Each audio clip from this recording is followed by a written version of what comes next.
Operation Sindoor is not over yet. India is actively plotting and preparing to defend itself against any threat brought in the name of terrorism. In the aftermath of the Pahalgam attack and Operation Sindoor, a 10-member all-party delegation led by Shashi Tharoor is visiting 5 countries to personally brief them on India's unwavering commitment to zero tolerance toward terrorism. I'm heading off to 5 countries leading an all-party delegation to Guyana, Panama, Colombia, Brazil, and the United States. And the reason we're going is to speak for the nation, to speak about this horrendous crisis we were subjected to, in which our country was attacked by terrorists in the cruelest possible way. The Indian government formed 7 all-party delegations to engage with various countries and carry forward India's message on terrorism.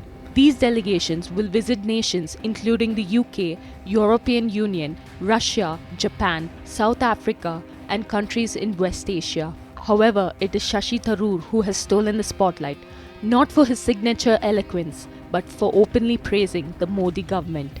His remarks have drawn criticism from within his own party, with the Congress leadership being unhappy with the Thiruvananthapuram MP's stance.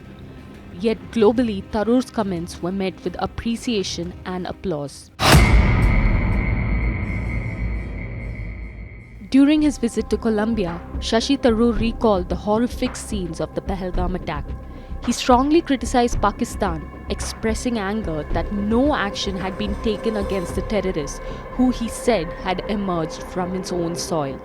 India suffered a grievous terrorist attack on the 22nd of April, when 26 holidaymakers, tourists in our northern territory of Jammu and Kashmir, were gunned down in cold blood by terrorists from across the border in Pakistan. When this happened, of course, the world rose up to condemn the terrorist attack, but that was as far as it went. There was no action taken, not even by the country where these people had emerged from, namely Pakistan. Nobody was arrested. There was no attempt at any prosecution. India decided that this kind of outrage could not go unpunished. Some victims of the Pahalgam attack not only lost their loved ones, they became unwilling messengers of the terrorists' horrifying warning to Prime Minister Modi. That message, etched in trauma, will haunt them forever. Tharoor emphasized how the Indian government heard the cries of these grieving women and made the terrorists pay with their blood for the Sindoor they had wiped away forever. Our Prime Minister has made it very clear. Operation Sindoor was necessary because these terrorists came and wiped the Sindoor off the foreheads of 26 women by depriving them of their husbands and their married lives. In fact, there were some women who cried out, "The terrorists kill me too." And they said, "No, go back, tell what happened to you." We heard their cries, and India decided that the color of the Sindoor, that vermilion color on the forehead of our women, will also match the color of the blood of the killers, the perpetrators, the attackers.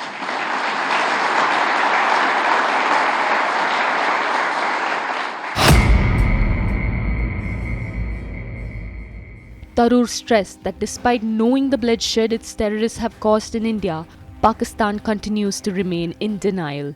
We have tried everything: international dossiers, complaints to sanctions committee, diplomacy, even this joint investigation attempt. Everything has been tried. Pakistan has remained in denial. There has been absolutely no conviction, no serious criminal prosecution, no attempt to dismantle the terror infrastructure in that country, and the persistence of safe havens. So from our point of view, this is it. You do this, you're going to get this back. And we have demonstrated with this operation that we can do it with a degree of precision and with a degree of restraint. Pakistan's military terror nexus was laid bare in the aftermath of Operation Sindoor. Shockingly, military officials were seen attending the funerals of terrorists eliminated by India's precision strikes, further exposing the deep-rooted links between Pakistan's armed forces and terror outfits. There was a well-publicized funeral of one of the terrorists on the sanctions list. And you will be interested to see that that funeral was attended by uniformed senior military and police personnel from Pakistan. That is the extent of complicity that we are seeing between the terrorists who perpetrate crimes of this nature and those who finance, guide, train, arm, and equip them, and to provide them safe haven to continue their training and their other awful deeds.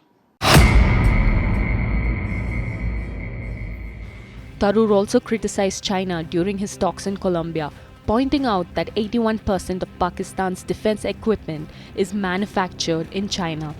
This, he argued, suggests that China is effectively sponsoring terrorism by supplying weapons to a nation that uses them to attack others. China supplies 81% of all Pakistani defense equipment. Defense is a polite word. Pakistani military equipment, much of it is not for defense, but for attack. Our quarrel is only with the perpetration of terror against us.